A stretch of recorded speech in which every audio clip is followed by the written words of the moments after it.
Alors, pour notre table ronde Small et Mid Cap aujourd'hui, je reçois Diane Bruno, qui est portfolio manager chez Eleva Capital. Bonjour Diane. Je rejoins Didier Roman, qui est gérant de portefeuille chez Taylor AM, et Raphaël Lucette, qui est analyste gérant chez Moneta AM. Bonjour à tous les trois et merci de nous rejoindre. Alors, on va commencer dans le vif du sujet. Le principe, on a 30 minutes. On va essayer d'aborder 3-4 thèmes, dont un petit thème rigolo à la fin. Et vous allez pouvoir nous expliquer votre vision, votre stratégie et évidemment la gamme de produits qui va avec, si vous le souhaitez. Comme ça, nous, CGP, à la fin de cette demi-heure, on connaîtra mieux votre société de gestion et on connaîtra mieux votre offre pour venir voir vos équipes de sales et évidemment satisfaire nos clients grâce à vous. Alors, pour commencer, est-ce que vous pouvez, alors on va demander à Diane de commencer, mais est-ce que vous pouvez nous faire un tour d'horizon du comportement de la classe d'actifs small and mid cap sur le contexte? On va se donner 12, 18 mois. Diane, c'est toi qui vois. L'idée, c'est comment ça s'est passé avec la contraction d'il y a un an pile, comment s'est passée la réouverture au printemps des marchés, hein, j'entends bien, et est-ce qu'il y a eu des mauvaises, des bonnes surprises? Quelle est ton analyse sur cette vision? Ok, alors moi je vais vous parler des small et mid cap, mais plutôt en Europe. Au début de l'année 2020, si on reprend l'année 2020, elles ont baissé plutôt vite et fort avec l'arrivée de cette crise un peu atypique du confinement. Donc, si on regarde les performances entre janvier 2020 et fin mars 2020, l'indice Small Mid Europe, qui est le stock Small 200 que nous on regarde, il a baissé de 26%. Donc, c'était une sous-performance par rapport au marché en général, le stock 600 qui baissait d'environ 22-23%. Mais après, la bonne nouvelle, c'est qu'elles ont rebondi, elles ont une capacité de rebond assez extraordinaire. Et finalement, elles ont fini l'année 2020 en hausse de 4%, alors que le stock 600 était encore en baisse de, lui, 2%. Et donc, elles ont montré une certaine résilience dans cette crise, on va dire, atypique. Et cette certaine résilience, elle est super intéressante parce que c'est finalement sur les 20 dernières années, elles surperforment de manière globale, mais c'est la première fois qu'en période de crise, finalement, elles n'ont pas une sous-performance. Parce que si on regarde les années un peu difficiles sur la dernière... les dernières, on va dire 20 ans, 2007, 2008, ça avait été un peu cata. 2011, très difficile. 2018, encore difficile. Et là, 2020, finalement, elles finissent en surperformance. Donc, du coup, et pourquoi? Alors, on pense que parce que c'est qu'elles sont très agiles.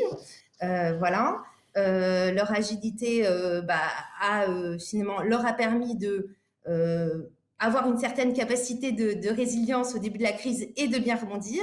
Et cette agilité, elle crée de la surperformance avec une volatilité qui est finalement assez semblable à celle du marché. Et du coup, c'est plutôt une bonne nouvelle.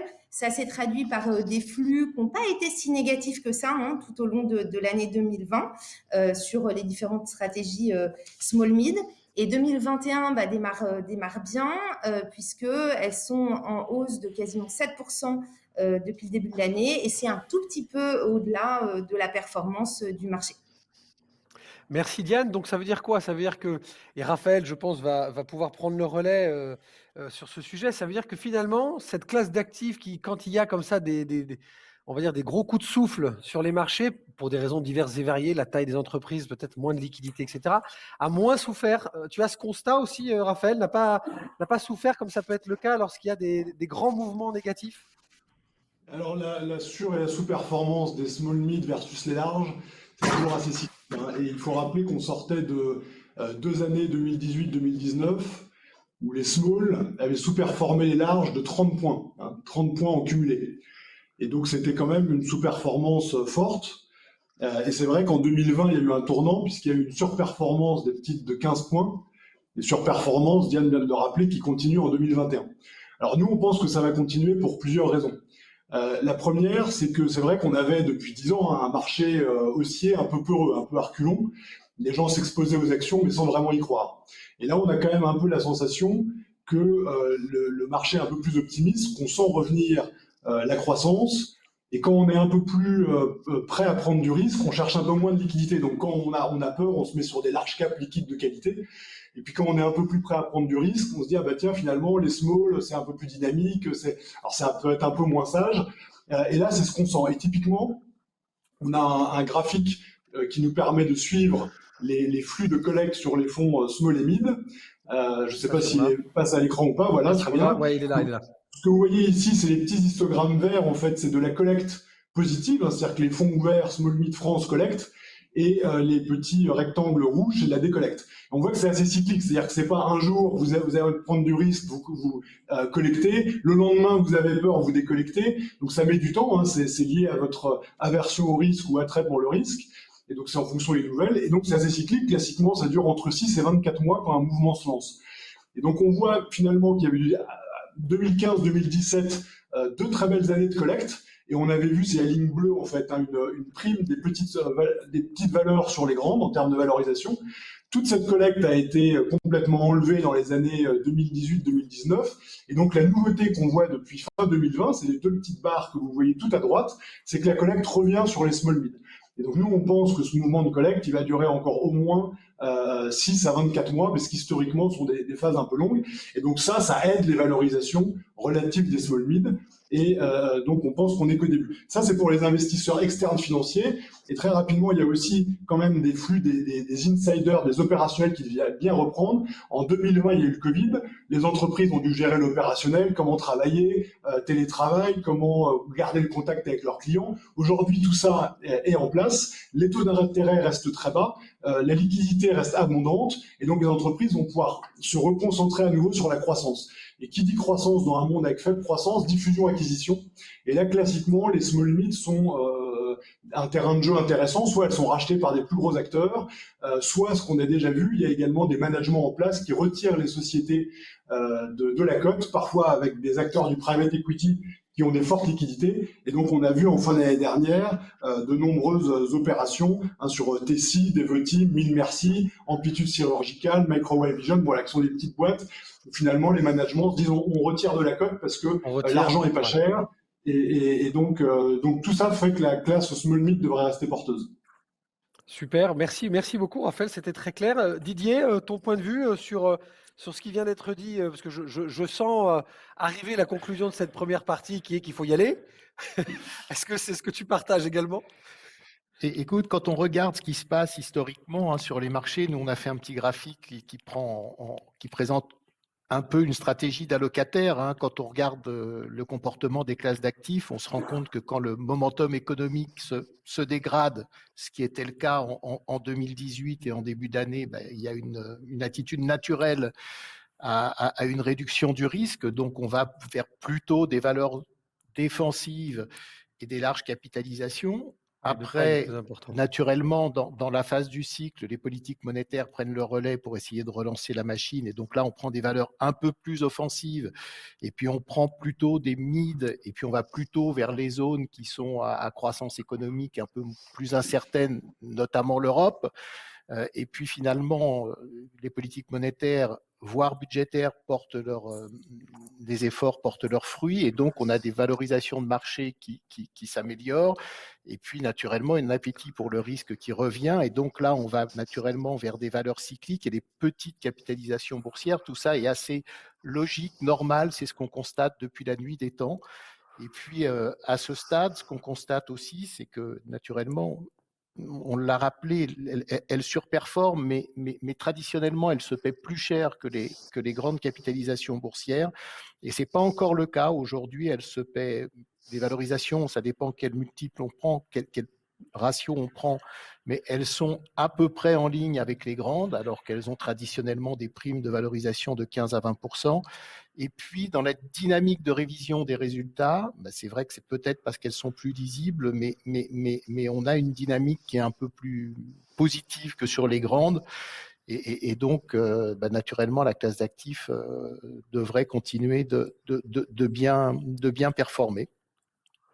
Est-ce que tu vois, toi personnellement, dans ton attitude, Didier, enfin dans l'approche que tu as et dans ton analyse, est-ce que tu vois un risque de défaut plus important dans l'activité actuelle sur les small et mid que sur les larges, ou en fait, vu que des secteurs entiers ont été touchés, bah finalement Air France n'est pas plus solide qu'un de ses sous-traitants au final? Non, parce que de toute façon, pour qu'il y ait défaut, il faudrait qu'il y ait arrêt des mesures de soutien. Et aujourd'hui, je ne sais pas si on peut parler de société zombie quand on parle d'Air France, mais aujourd'hui, on fait tout pour que les entreprises ne fassent pas défaut. Et Castex, notre Premier ministre, l'a rappelé hier, et c'est un peu partout. C'est pas vrai en France, c'est vrai partout dans le monde. Donc le risque de défaut est Évidemment. assez marginal. Et puis, pour peu que les sociétés qui éprouvent des difficultés temporaires liées à la crise sanitaire et des métiers ou des actifs de qualité, comme le rappelait Moneta précédemment, il y aura toujours des acquéreurs pour ces beaux actifs. Bah justement, je te posais cette question parce que je voulais t'emmener vers ça. C'est une fois qu'on a fait le constat que la classe d'actifs small and mid caps, comme je le disais tout à l'heure, revient sur le devant de la scène et finalement n'a pas autant finalement été touché habituellement par les flux qui sont, dès qu'on veut se rassurer, on part sur d'autres classes d'actifs qui ont l'air facialement rassurants, et 9 fois sur 10, nos clients passent leur tour au moment où il faut justement rentrer sur cette classe d'actifs pour bénéficier de la surperformance. En 2021, comment on fait enfin, précisément? Est-ce que vous pouvez nous parler un peu plus de votre stratégie, de la manière dont vous abordez cette classe d'actifs? Est-ce que vous faites du 100% small and mid? Est-ce que vous l'adaptez dans un autre portefeuille avec une stratégie différente, pour qu'on puisse, nous, bah d'abord, savoir dans quelle proportion on l'intègre au portefeuille de nos clients et comment, évidemment, on le leur présente. Et je reste avec toi, Didier, parce que tu as rebondi sur ce que disait tout à l'heure Raphaël sur les cycles. Est-ce que c'est pas finalement ça la solution? D'inciter tes clients à revenir sur les mid et les Ouais, et small. puis non, non, est-ce que chez vous, chez Taylor, en fait, bah, déjà, tu peux nous parler un petit peu de Taylor et puis de la stratégie que vous avez, vous, globalement, et comment vous abordez ça? Et je sais que vous êtes plutôt sur une vision assez cyclique qui corrobore un peu le graphique qu'on a vu tout à l'heure, c'est-à-dire qu'il y a des moments où on sait que c'est peut-être moins le moment d'y aller, et il y a des moments où, clairement, bah, c'est assez clair que ça vaut le coup de saisir les opportunités et qu'on serait plutôt, en début 2021, dans un retour à ces opportunités. Bien sûr. Alors, un petit mot sur Taylor AM, hein, qui est la fusion qui a été réalisée en fin d'année entre As et Taylor, hein. L'idée, on avait chez As une gamme patrimoine et une gamme action, qui est composée de deux fonds dont on va parler tout de suite. Et donc, l'idée de la fusion, c'était de s'adjoindre un nouveau métier, une nouvelle expertise sur la gamme obligataire, puisque les gens de Taylor qui nous ont rejoints ne font que de l'obligataire. Pour la gamme action, c'est relativement simple. On a un process qui est basé pour les deux fonds, qui est identique pour les deux fonds et qui est basé sur des thématiques, l'environnement, les ruptures et la démographie et les styles de croissance, puisqu'on a une gamme croissance avec des styles défensifs, offensifs et cycliques. Et donc, en fonction de la perception qu'on peut avoir du cycle, et on ne cherche pas à lire dans une boule de cristal, on regarde simplement ce que disent des conjoncturistes, eh bien, on s'adapte. Fonds, donc même process de gestion et une gamme de deux fonds, un fonds grande capitalisation qui s'appelle As Action Croissance et un fonds petite capitalisation qui s'appelle As Action Entrepreneur et qui lui est éligible au PEA PME. Donc on a une spécificité, c'est qu'on s'intéresse dans ce fonds qu'aux petites capitalisations boursières, les entreprises éligibles doivent avoir moins de 5000 salariés et un chiffre On y, d'affaires inférieur à 1,5 milliard. on y reviendra, Didier, ce que tu as dit, en fait, grosso modo. Moi, ce que j'ai compris, en fait, de la gestion chez vous et ce qui m'intéressait, c'était justement ce que tu disais, c'est-à-dire la notion on s'intéresse à ces classes d'actifs plus par rapport à notre structure et au mode de gestion que l'on veut donner à nos deux fonds en particulier, puisque tu parles de ces deux fonds. Mais il y a quand même une notion de cyclique, c'est-à-dire que vous ne fermez pas la porte à des opportunités, et vous observez, comme tu as dit, avec beaucoup d'humilité, les cycles, et vous saisissez les bons moments dans le cycle. Si le cycle va plutôt dans ce sens-là, bah, vous allez dans ce sens-là, plutôt que dans ce sens-là. C'est juste ce que je voulais dire, mais on reviendra sur les fonds juste après pour que tu nous décortiques un peu plus tout ça. Je rebondis avec Yann justement sur ça parce que je sais que tu as une approche un peu différente sur la gestion finalement de ces small et de mid cap. D'abord, c'est plutôt européen chez Eleva et parle-nous un peu de cette sélection un peu leader que j'aime bien et dis-nous 2 mots évidemment de Eleva et de l'approche de la classe d'actifs chez vous. Ok. Donc Eleva a été fondé en 2014 par Eric Bendown. Il a eu un gros succès et du coup, il y a à peu près 2-3 ans, il a décidé de se diversifier. Et donc, moi, je l'ai rejoint à cette époque-là comme premier produit, on va dire, de diversification pour gérer un fonds small mid qui s'appelle Leaders, dont je vais vous parler dans 2 secondes. Et ensuite, il a décidé de poursuivre cette diversification et depuis, Eleva a accueilli une équipe de gérants obligataires et une équipe de gestion ESG pour un peu transformer, faire évoluer Eleva et aussi pour lancer un fonds à impact positif. Donc ça, c'est pour Eleva. Donc moi, je gère donc Eleva Leader Small Mid Cap. Donc oui, alors comme t'expliquais, on a un parti pris pour adresser cette classe d'actifs passionnante, c'est de se concentrer sur ce qu'on appelle des leaders. Donc nous, on va investir sur des sociétés qui sont soit des leaders de cotation, donc ça veut dire que ces entreprises ne vont pas avoir de concurrents cotés en Europe, soit on va investir sur des leaders mondiaux et finalement au sein des small mid, il y a beaucoup plus de sociétés qui ont de fortes parts de marché et notre seuil, c'est 20% quand même de parts de marché mondiale. Et donc, comme les small mid, elles sont super pragmatiques, elles commencent sur des marchés de niche et puis si elles font bien, elles arrivent à gagner en fait des parts de marché mondiales assez importantes. Et du coup, ça leur permet dans un environnement assez mouvant, on va dire, d'avoir un pouvoir de fixer des prix supérieurs quand on atteint ces 20%. Et le troisième critère, c'est de se concentrer sur des sociétés qui ont un leadership spécifique, donc un business model très différent ou un biais géographique, encore une fois, différenciant. Et donc, quand on somme tous ces leaders, on a un pool d'environ 500 sociétés. Ensuite, on parlait des risques des small limits, on met un fil de liquidité pour justement pallier à ce risque. Et ensuite, on va s'intéresser aux entreprises capables de générer la croissance pérenne et rentable à travers le temps. Et ça va nous donner un portefeuille, on va dire, relativement concentré de 50 à 60 lignes, dans lequel on va avoir une grande conviction sur la diversification. Donc, ce qu'on va aimer, c'est allier des business models super différents. Donc, au sein du fonds, aujourd'hui, vous allez aussi trouver aussi bien des vélos que des camping-cars, enfin voilà, des choses assez plus ou moins cycliques, mais très différentes. On va revenir sur le détail du fonds après Diane. Ce qui m'intéressait, c'était que de mieux comprendre. Mais là, tu as élargi finalement la vision. J'avais une vision, moi, en regardant ton fonds, que c'était très européen. Et en fait, non, vous restez quand même très ouvert aussi à partir du moment où clairement vous isolez des small et de mid, on va être honnête, qui sont vraiment leaders et bien installés dans leur marché et qui finalement, quel que soit le contexte, vont pouvoir donner du résultat. Donc ça, c'est très, très intéressant. Sur en plus des niches aussi, et ça, tu vas nous en parler un peu plus en détail. Si tu as 1 ou 2 exemples du fonds à donner avec des petites histoires un peu sympas, comme c'est de la small et de mid, ça parle à nos clients et ça nous permet, nous, derrière, de raconter une histoire concrète qui parle à leur quotidien. Raphaël, même exercice.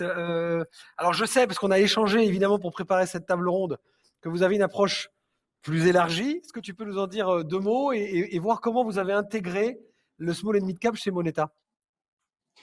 Oui, alors nous, on aime bien garder effectivement l'approche multicap pour 2 raisons. La première, c'est l'information, et la deuxième, c'est la valorisation. Alors je m'explique. Et quand vous faites que des small caps, souvent vous dépendez quand même un peu plus de ce que vous dit l'entreprise, parce qu'elle est moins bien suivie par les grandes banques et les brokers, donc il y a moins d'informations disponibles publiques. Elles sont souvent sur des plus petits secteurs, elles communiquent aussi moins fréquemment, un peu moins bien. Et donc c'est l'avantage, si vous voulez, de suivre aussi des plus grandes, c'est qu'elles vous donnent de l'information croisée. On pourrait donner plein d'exemples. Nous, on a joué beaucoup l'année dernière le secteur des paiements. Vous avez des très grands acteurs style Ingenico, Worldline, et vous avez aussi des tout petits acteurs style iPay. Si vous suivez que iPay, vous avez une vision un peu moins claire de la dynamique du du secteur que si vous suivez aussi les grands.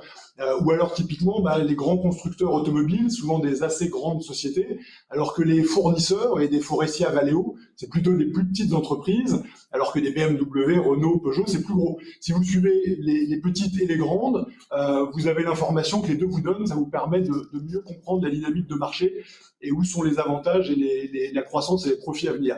Donc ça, on aime bien pour l'information croiser les deux. La deuxième chose, c'est pour jouer les valorisations relatives. Donc souvent, les petites valeurs, elles sont pas très sages. Donc parfois, elles sont sous-valorisées, parfois elles sont survalorisées. On avait vu sur le graphique d'avant qu'il y avait eu en 2016-2017 des primes de valorisation sur les petites valeurs et ensuite des valorisations plus faibles. Nous, on est toujours une approche stock picking, hein, donc on raisonne titre par titre. Et typiquement, en 2017, on avait des petites valeurs de services informatiques franco-françaises, donc quand même assez peu diversifiées en termes de clients et en termes de géographie, qui valaient 19 fois les bénéfices quand vous aviez Capgemini, que tout le monde connaît, qui est beaucoup plus diversifié, présence mondiale, des clients plus diversifiés, qui valait 14 fois.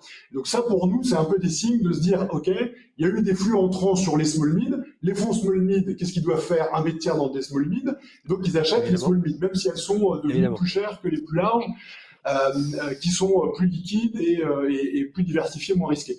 Et donc, à cette époque-là, ça nous avait permis, si vous voulez, de descendre la part des small mid dans le fonds monétaire multicap à 30%. Typiquement, aujourd'hui, on est revenu à plus de 50% de small mid. Voilà, c'est pour ça qu'on aime bien cette approche multicap, l'information, puis également jouer les valorisations relatives suivant les modes. Et donc aujourd'hui, c'est vrai qu'on est plutôt repassé dans une surpondération des small mid. Alors justement, je profite comme tu avais la parole, Raphaël. Donc une fois qu'on s'est dit une idée précise, alors c'est pas que vous n'avez pas les mêmes convictions, mais vous avez une approche finalement un peu différenciante. Et moi, tant mieux, parce que je suis ravi finalement lorsqu'on fait ces tables rondes que les gens qui nous suivent aient trois visions. Alors vous êtes tous assez positifs dans le timing. En revanche, on a trois visions d'approche, donc ça peut être très complémentaire dans les portefeuilles pour partir avec quelque chose d'un peu concret. Et là, je vais vous demander évidemment de vendre un petit peu quelque chose. Raphaël, on part sur quoi? Alors, quel est le fonds objectivement? C'est donc Moneta Multicaps. C'est quoi les proportions de small and mid dans ce fonds actuellement? Est-ce que ce fonds finalement s'auto-suffit et dans quelle dynamique et à quelle typologie de profil il s'adresse? Et si tu peux nous parler un peu plus en détail des perfs et des 2-3 valeurs qui te plaisent dans ce fonds, comme ça, en 2 minutes, nous, CGP, on repart avec quelque chose. Depuis tout à l'heure, je prends des petites notes, donc je reprends mon stylo pour t'écouter attentivement. Ok, super. Bon, alors Moneta Multicap, c'est un fonds qui a été créé en 2006, donc qui a maintenant 15 ans d'historique. On a une petite slide qu'on peut vous montrer, bon, voilà, parce que ça résume un peu la performance. Voilà, donc c'est un fonds qui a fait 8,1% de performance annualisée contre ce qu'on appelle le benchmark, qui est un peu moins de 4. Donc on a un peu plus de 4 points de surperformance. Il gère 2,6 milliards et il est classé numéro 1 sur 10 ans. Ce qu'il faut retenir, c'est que c'est de l'analyse fondamentale classique. Hein, donc on essaye d'être proche des entreprises, de leur parler et de sélectionner les actions. Voilà, vraiment avec une approche de stock picker. On essaye de minimiser au maximum les biais. Alors c'est vrai qu'on se donne beaucoup de degrés de liberté, si vous voulez, parce qu'on dit on est multicap, donc j'ai dit aujourd'hui, on a plutôt un peu plus de 50% de small mid, mais on était à 30% il y a 2 ans, donc ça nous donne un degré de liberté. On considère que c'est un fonds un peu tout terrain. On se doit normalement, alors évidemment il n'y a jamais aucune garantie et on peut rater, mais notre but c'est de se dire vous faites confiance dans les actions pour faire de la perte sur le long terme. Nous on se laisse des degrés de liberté en termes de taille de capitalisation, par exemple. Et donc, c'est un fonds qui doit normalement assez bien performer tout le temps, puisqu'on peut pas venir vous dire « Ah bah oui, ça a mal marché, mais parce que, vous voyez, on est un fonds small cap, les small ont mal marché. » Donc, on essaye d'avoir aussi un minimum de biais, d'équilibrer les biais, par exemple, value et croissance. On fait pas de paris macro très marqués, par exemple sur les taux d'intérêt vont monter, donc on met tout en valeur bancaire, ou alors le pétrole va monter, on met tout en valeur pétrolière. On essaye de minimiser au maximum les biais et de faire la performance par une addition de petits paris qui vont marcher. Hein, et donc pour nous, par exemple l'année dernière, on parlait beaucoup, j'imagine que vous l'avez abordé avec vos clients, grosse versus value. On se disait pas on va faire 80% value et 20% grosse. On disait plutôt à l'intérieur de la poche value, est-ce qu'on va prendre du pétrole? Est-ce qu'on va prendre des banques? Est-ce qu'on va prendre de la distribution? Et à l'intérieur de la poche croissance, est-ce qu'on prend des valeurs d'énergie verte? Est-ce qu'on prend des secteurs du paiement? Est-ce qu'on prend du luxe? Et on neutralise un peu le biais de style et on essaye plutôt de faire la performance sur le stock picking. Ok, merci beaucoup. Voilà. Vas-y. Voilà. Non, mais merci beaucoup, Raphaël. C'est très clair. C'est donc du multicap et d'une certaine façon du multistrat. Donc, c'est vraiment un fonds très ouvert. Et puis, bravo pour les fermes. Ouais, tout terrain. Voilà, le terme est très adapté. Didier, qu'est-ce qu'on part avec quoi aujourd'hui? Un ou deux fonds que tu nous conseilles? On va partir avec un seul fonds qui est Assaction Entrepreneur. Hein. Donc, je disais tout à l'heure qu'il y a un fonds composé de valeurs éligibles au PEA, PME, donc des petites capitalisations boursières, puisqu'on a une contrainte. Il y a un avantage fiscal en face, mais on a une contrainte. Et c'est un fonds qu'on a fait évoluer progressivement quand on regarde. Alors, on n'a pas le slide à l'écran, mais qu'on a fait progressivement évoluer entre le fin octobre et maintenant très largement en faveur des valeurs cycliques, alors qu'avant on était plutôt défensif, et tout en maintenant un équilibre relativement stable entre les trois grandes thématiques du fonds qui sont la démographie, la rupture ou l'environnement. Ça nous va très très bien à ce moment du cycle, parce qu'on trouve qu'on a une approche naturellement pour valoriser les sociétés très, très fondamentales, et on essaie, dans un univers de croissance, de jouer des valeurs qui décotent par rapport à leur multiple historique. Et on en trouve beaucoup aujourd'hui, pour des raisons diverses, parce que des sociétés comme Sandromage, Claudie Pierlot dans la distribution textile a été touchée par la crise sanitaire et la fermeture d'une bonne partie de ses points de vente. Des sociétés dans le secteur de la construction de maisons individuelles, donc ce sont des petites sociétés qui sont bien dans notre univers d'investissement. Finalement, avec la crise sanitaire, on se rend compte que les gens ont un besoin, une envie forte de revenir vers la maison, de quitter un peu l'urbanité.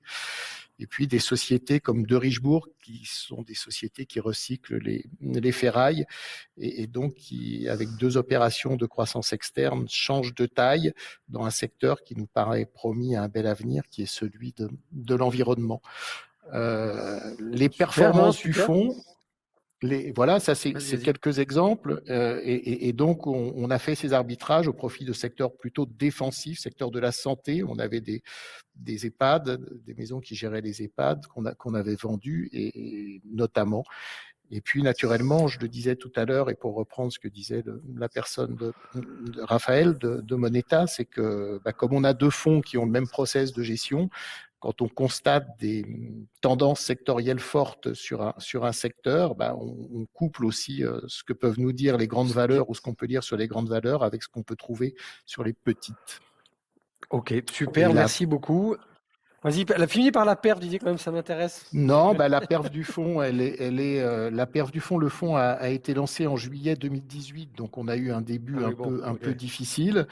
Et puis après, la perf du fonds en 2019 et en 2020, le fonds fait 24% en 2019, 16% en 2020.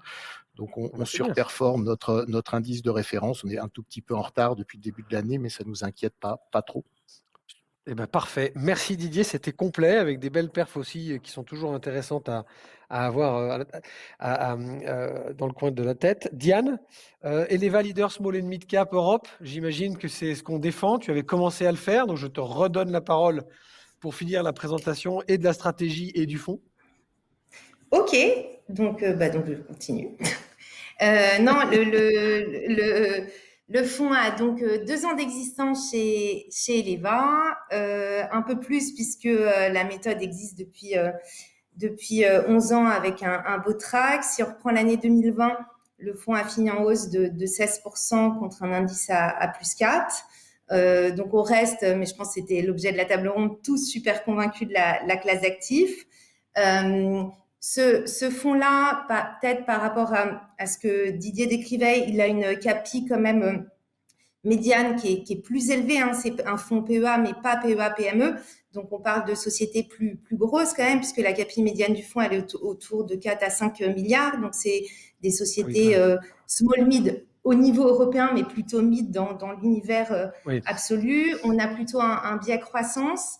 Mais on est assez ouvert sur la croissance. Donc, ce qui veut dire que la belle résistance du fonds l'année dernière, elle a été expliquée parce qu'on était positionné sur des sociétés qui bénéficiaient de la situation un peu atypique, avec des gens comme HelloFresh, livraison de repas à domicile, ou des acteurs de la santé comme Sartorius Tedim. Et on est assez pragmatique puisqu'on espère que 2021 va être marqué par la réouverture. Et donc ça nous conduit à changer le positionnement du fonds. Donc on a vendu ce type de sociétés qui sont aujourd'hui très très bien valorisées. On parlait de valorisation pour se positionner sur des sociétés qui ont souffert l'année passée, mais qui pourraient bénéficier de la réouverture. Et donc, on va être positionné sur des gens blanchisserie industrielle, Elis, réfractaires pour l'acier, Vesuvius en Angleterre. Donc voilà, la croissance, finalement, on essaye de sélectionner des sociétés au sein de secteurs où la croissance va être élevée cette année. Voilà, on profite, entre guillemets, peut-être de la contraction de certains secteurs et de certains cycles de développement pour aller saisir en 2021 les opportunités. Alors, le temps passe très très vite, puisque figurez-vous que ça fait déjà 30 minutes que nous sommes ensemble. J'avais prévu, mais pour le clin d'œil, donc on peut le faire très rapidement, juste parce que ça me fait plaisir et que c'est le dernier mois où on peut le faire encore. Je voulais vous poser la question, allez, 30 secondes chacun, on va faire commencer Didier. Allez, Didier. Alors là, tu l'abordes comme tu veux. Quel est ton souhait, ton vœu, ton espoir, ton attente pour 2021, pour les prochains mois? Je l'ai fait avec les tables rondes précédentes. Il n'y a pas de raison que vous y échappiez. Écoute, modulo les contraintes sanitaires, merci, tout va très bien. Alors, ce que je me souhaite, c'est que ça dure encore très longtemps. J'ai la chance d'avoir une bonne capacité d'adaptation, ce qui me permet de profiter pleinement du présent et de regarder l'avenir avec beaucoup d'envie. Super, voilà. Magnifique. La preuve, c'est que tu es sur une table ronde digitale. C'est formidable. Merci beaucoup, Didier. C'est très sympa, ce petit clin d'œil. Qui veut prendre la parole? Raphaël? Allez, on va faire Raphaël.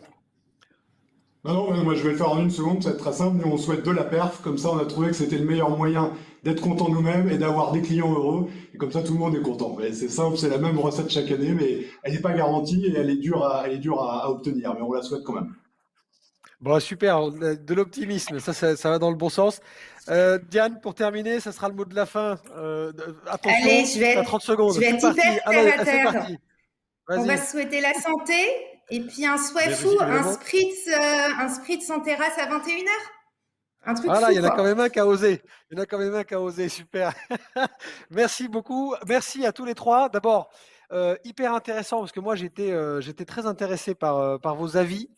Puisque l'année dernière, chez Net Investissement, on avait un peu allégé la partie small and mid. Donc, très intéressant. À titre personnel, j'ai pris plein de notes. Merci. Merci de votre dynamisme. Merci du petit clin d'œil de la fin. Je vous dis à bientôt. Évidemment, pour ceux qui nous écoutent et qui nous regardent, toutes les équipes sales de Eleva, Moneta et Taylor sont à vos dispositions derrière pour dérouler ce que nos invités vous ont exposé de façon finalement assez rapide.